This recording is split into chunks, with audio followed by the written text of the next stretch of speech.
Hello students, welcome back. I'm your physics teacher. I believe you all are fine. Please again I'm repeating, आप लोग घर से बाहर मत निकलिए, बस हमारी इतनी हेल्प करिए।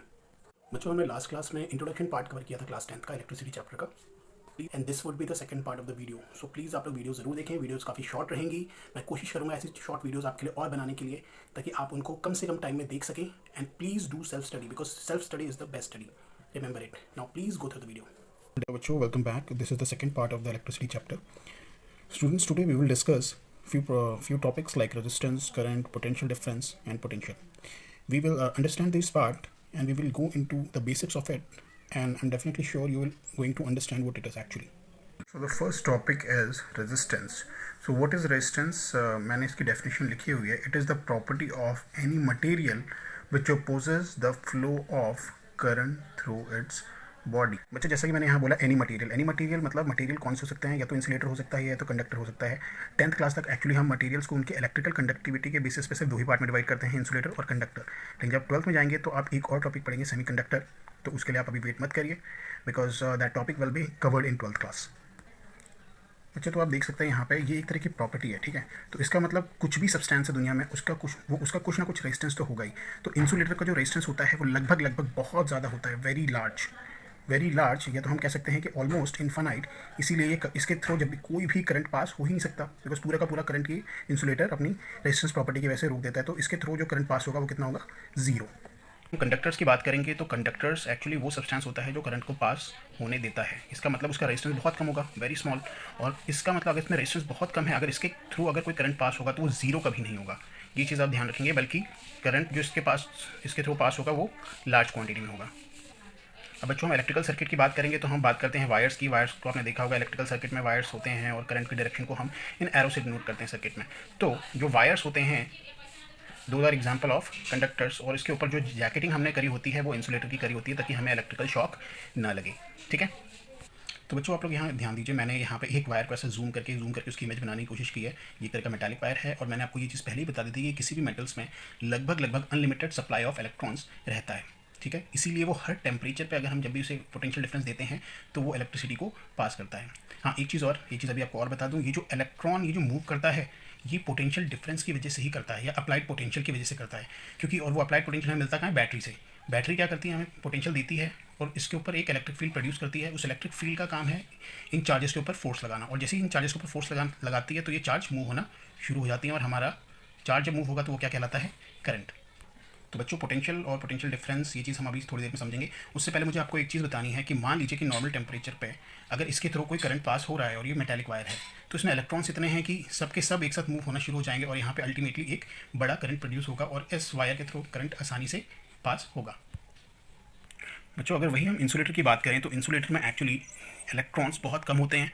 मतलब जो फ्री इलेक्ट्रॉन्स तो होते ही नहीं हैं। जो इलेक्ट्रॉन्स होते हैं बॉन्डेड होते हैं, और वो अपने न्यूक्लियस के साथ बहुत ही स्ट्रांगली अटैच रहते हैं, जिससे उनको स्मॉल या छोटे फोर्स या छोटा इलेक्ट्रिक फोर्स देखिए ईजिली डिटैच नहीं किया जा सकता। इसीलिए आप जितना भी पोटेंशियल डिफरेंस देते जाएं उतना सफिशिएंट फोर्स या इलेक्ट्रिक फील्ड प्रोड्यूस ही नहीं हो पाएगी कि इन इलेक्ट्रॉन्स को डिटैच कर दे, और अल्टीमेटली इसके थ्रू जो करंट होता है वो कितना होता है? लगभग ज़ीरो। देखो, एग्जैक्टली जीरो तो कहीं नहीं होता, बट हाँ, अगर हम आइडियली बोले तो जीरो, बट प्रैक्टिकली बोले तो जीरो नहीं, लगभग जीरो या नेग्लिजिबल करंट पास होता है उसके थ्रू, जिसको हम टच भी करते हैं तो हमें कोई फर्क नहीं पड़ता। रेजिस्टेंस को अज्यूम कर सकते हैं एज अ रोड ट्रैफिक। जब आपको पता है कि जब ट्रैफिक बहुत ज़्यादा होता है तो वहाँ से मूव करना, बहुत स्पीड से मूव करना ऑलमोस्ट इम्पॉसिबल सा हो जाता है, ठीक है। और वहीं पे अगर सारे लोग मूव कर रहे हों या ट्रैफिक बहुत कम हो, उस समय बहुत ही ईजिली, बहुत ही तेज़ी से आप ट्रैफिक में मूव हो जाते हैं। तो सेम सिचुएशन कंडक्टर के साथ है कि अगर ट्रैफिक कम होगा तो बहुत तेज़ी से मूव करोगे, मतलब करंट ज़्यादा पास हो रहा है। और अगर वहीं हम इंसुलेटर की बात करेंगे तो वहाँ ट्रैफिक बहुत ज़्यादा है, जहाँ पे सब इलेक्ट्रॉन्स लगभग रुके हुए हैं, बॉन्डेड इलेक्ट्रॉन्स हैं, फ्री नहीं। अगर उसमें से कुछ फ्री भी हो जाता है, वो जाके कभी इससे टकराएगा, कभी इससे टकराएगा, कभी इससे टकराएगा, तो वो टकराते पास होता है, ठीक है। तो बच्चों, होता क्या है, आप एक चीज़ तो समझ रहे होंगे, जहाँ पे भी कोलिजन्स होता है इलेक्ट्रॉन्स का, वहाँ कुछ ना कुछ हीट प्रोड्यूस होती है। ऑब्वियसली कंडक्टर में भी होता है, बट हाई टेम्परेचर पे। जैसे अगर हाई टेम्परेचर है, मतलब टेम्परेचर अगर रूम का बढ़ गया है, या सिचुएशन बहुत मतलब सराउंडिंग बहुत हॉट है, तो उस केस में क्या होगा कि ये जो इलेक्ट्रॉन्स से वाइब्रेट होते हैं तो ये आपस में टकराते भी हैं, जिससे हीट भी प्रोड्यूस होती है। तो जो इनकी एनर्जी वो हीट के फॉर्म में भी वेस्ट होती है, ठीक है, और यहाँ पे भी होती है, ठीक है। यहाँ से समझ में आ गया कि रेजिस्टेंस क्या है, एक तरह की प्रॉपर्टी है किसी भी मटेरियल की, चाहे वो इंसुलेटर हो चाहे कंडक्टर हो, है ना। तो लेकिन अगर हम अपने इलेक्ट्रिकल सर्किट में वायर को एक स्ट्रेट लाइन से दिखाते हैं, लेकिन हमने रेजिस्टेंस प्रॉपर्टी को स्पेशली अगर हमें ज़रूरत है सर्किट में, जो कि कभी बार होती है, आप सोचेंगे सर ये यूज़फुल है या नहीं है, ये जनरली तो यूज़फुल नहीं है, लेकिन हाँ अगर हमें रिक्वायरमेंट है तो उस केस में यूज़फुल है। तो हमें वहाँ पे हमने कुछ ऑलरेडी एलिमेंट्स बना के रखे हैं, ऑलरेडी डिवाइस बना के रखे हैं, तो उन डिवाइसेस को हम लोग क्या बोलते हैं, रजिस्टर बोलते हैं। तो रजिस्टर को हम सर्किट में एक्चुअली डिनोट करते हैं इस जिगजैग सिंबल से। दिस इज रेजिस्टेंस, और you can say the register connected in between the wires. तो बच्चों एक बात समझने वाली है कि सपोज अगर करंट यहाँ से फ्लो हो रहा है तो ऑब्वियसली करंट को कुछ ना कुछ ऑब्स्ट्रक्शन होगा इस रजिस्टर की वजह से, जिसकी वजह से इन चार्जेस पे काम करना पड़ेगा, एक्सटर्नल वर्क अप्लाई करना पड़ेगा। अगर सपोज मेरा कोई चार्ज है Q1 यहाँ पे, उसको हमें यहाँ से यहाँ मूव करके लेके आना है Q1 को, इस रेजिस्टेंस के थ्रू चार्जेस को पास करना ईजी तो नहीं है। तो और हमने क्या बोला था कि अगर चार्ज पे वर्क डन किया जाए, वर्क डन तभी करें भाई, रेजिस्टेंस ज़्यादा है तो हमें ज़्यादा वर्क डन करना पड़ेगा, ज़्यादा वर्क डन करना पड़ेगा। तो वो जो वर्क डन चार्ज पे किया जा रहा है एक पॉइंट से दूसरे पॉइंट पे ले जाने पे, उसी को हम लोग बोलते हैं potential difference which is nothing but, general understanding में बता रहा हूँ, this is work done over the charge from move it from one point two another point. जो रेजिस्टेंस के बारे में हम बात करेंगे, रेजिस्टेंस है, इसकी ऐसा यूनिट होती है ओम, जिसको हम इस ओम सिंबल से डिनोट करते हैं। और आपको लग रहा होगा कि रेजिस्टेंस यहाँ पे हीट प्रोड्यूस कर रहा है। ऑब्वियसली बात है कि जब यहाँ पे इलेक्ट्रॉन्स का कोलिजन होता है तो हीट प्रोड्यूस होती है, और हीट एक तरह की एनर्जी है, और जहाँ पे एनर्जी होती है वहाँ पे वर्क डन होता ही होता है। बच्चों देखो, एनर्जी की जो यूनिट होती है वो भी होती है जूल, और वर्क डन की भी जो यूनिट होती है वो भी होती है जूल, जिसको हम कैपिटल जे से डिनोट करते हैं। तो बच्चों अब सवाल ये उठा कि कितनी हीट प्रोड्यूस करता है ये रेजिस्टेंस। तो मान लेते हैं इस रजिस्टर का जो रेजिस्टेंस है R, इसके थ्रू अगर I करंट पास हो रहा है तो उस केस में जो हीट होती है, या हम बोले H होती है, जिसको हम हीट से दिखा रहे हैं, तो ये हीट यहाँ पे वर्क डन का भी काम कर रहा है और एनर्जी का भी काम कर रहा है। ये होती है करंट का स्क्वायर इनटू रेजिस्टेंस। ठीक है, ये बात आप ध्यान रखना। इसी को हम जूल्स लॉ ऑफ हीटिंग भी कहते हैं। ठीक है, इतनी चीज़ आप लोग ध्यान रखना। और बच्चों अगर इस रेजिस्टेंस में अगर कुछ भी डाउट है तो आप मुझे कमेंट्स में डाल दीजिए, आई विल रिप्लाई इट। चलिए हम कवर कर रहे हैं पोटेंशियल डिफरेंस। बच्चों इस सर्किट को ध्यान से देखिए, मैंने बनाया यहाँ पे एक रजिस्टर कनेक्ट किया है जिसका रेजिस्टेंस है R, और इस पॉइंट को मैंने A बोला है, इसको भी बोला है, और यहाँ पे मैंने एक बैटरी कनेक्ट करी है। बैटरी आप लोगों को पता है, battery is a combination of cells होता है। ठीक है, तो यहाँ पे मैंने बैटरी को जनरली हम उसके पोटेंशियल या पोटेंशियल डिफरेंस से दिखाते हैं।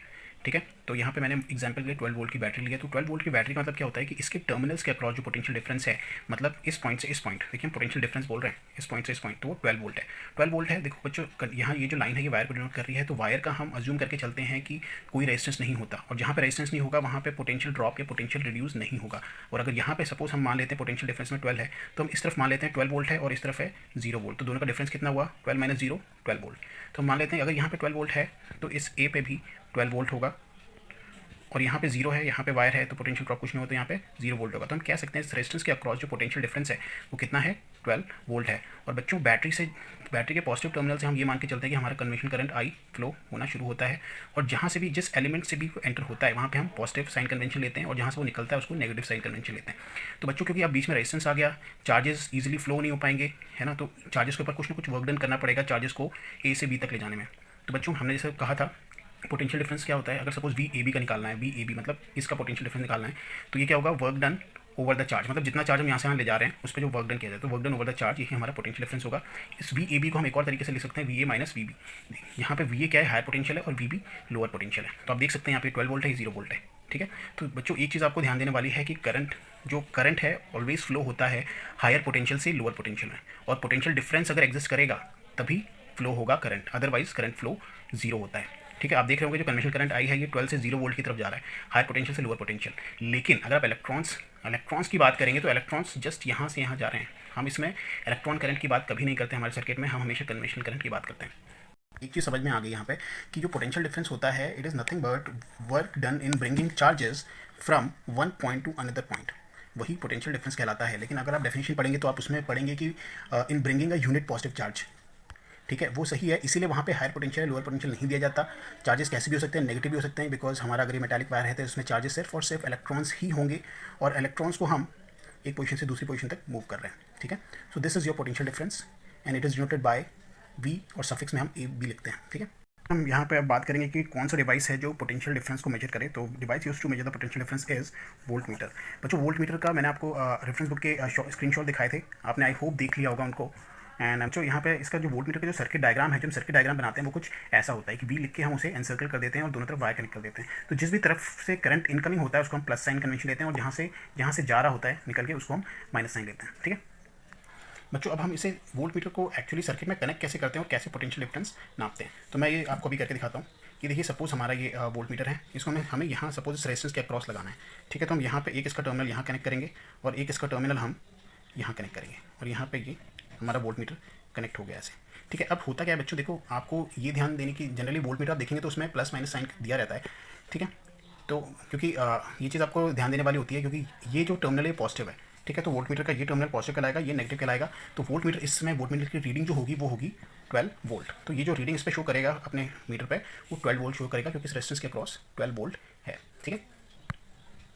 बच्चों अब हम बात करेंगे पोटेंशियल की। पोटेंशियल क्या होता है, देखो जैसे हमने पोटेंशियल डिफरेंस बात किया था कि एक फिक्स पोजीशन से दूसरे फिक्स पोजीशन पे अगर हम चार्ज के ऊपर वर्क डन करके ले जाते थे तो उसको हम पोटेंशियल डिफरेंस कहते थे। लेकिन यहाँ पे क्या होता है, यहाँ पे चार्ज पहले से कहाँ पे हमें नहीं पता, तो हमने उसको इन्फानाइट पोजीशन बोल दिया। इन्फानाइट पोजीशन मतलब अनडिटरमाइंड पोजीशन, जिसका हम पता नहीं लगा सकते, जो हमें कभी पता ही नहीं थी, है ना। लेकिन उस चार्ज को उठा के हमने लेके आए हैं पोजीशन ए पे, तो हम ये बोलेंगे कि उस पोजीशन ए पे जो उसका पोटेंशियल होगा वो होगा W by Q. W means work done in bringing a charge from infinite to a fixed position, right? तो हम बोलेंगे, हम यहाँ की बात करेंगे कि पोटेंशियल एट ए कितना है। तो ध्यान रखना बच्चों, जब हम पोटेंशियल की बात करेंगे तो हम सिर्फ ओनली वन पॉइंट की बात करेंगे कि वहाँ उस पॉइंट पर पोटेंशियल कितना है। लेकिन वहीं अगर हम बात करेंगे पोटेंशियल डिफरेंस की, हम हमेशा 2 पॉइंट्स की बात करेंगे, उन दोनों के बीच में कितना वर्क डन हुआ। तो बच्चों अब एक चीज़ आपको समझ में आ रही होगी कि प्रैक्टिकल सिचुएशन पोटेंशियल डिफरेंस होती है, बिकॉज पोटेंशियल नाम का this is just a concept जो कि प्रैक्टिकली एग्जिस्ट नहीं करता है। एग्जिस्ट किस लिए नहीं करता है, क्योंकि इन्फाइनाइट पोजीशन, क्योंकि कोई भी हम काम करते हैं तो उसमें इन्फाइनाइट जैसी कोई चीज़ अगर होती है तो वो सिचुएशन कभी भी प्रैक्टिकल नहीं होती है। ये चीज़ आपको ध्यान रखने वाली चीज़ है, ठीक है। और एक चीज़ और इंपॉर्टेंट कि बच्चों अगर हम यूनिट की बात करें तो पोटेंशियल डिफरेंस की जो यूनिट होती है वो भी वोल्ट्स होती है, जिसको हम कैपिटल वी से डिनोट करते हैं। वहीं पे अगर हम बात करेंगे पोटेंशियल की, उसकी यूनिट भी वोल्ट्स होती है, उसकी ऐसा यूनिट भी वोल्ट्स होती है, ठीक है, जिसको हम कैपिटल वी से डिनोट करते हैं। आज के लिए बस इतना ही, बाकी हम लोग अपनी नेक्स्ट वीडियो में कवर करेंगे। Thank you.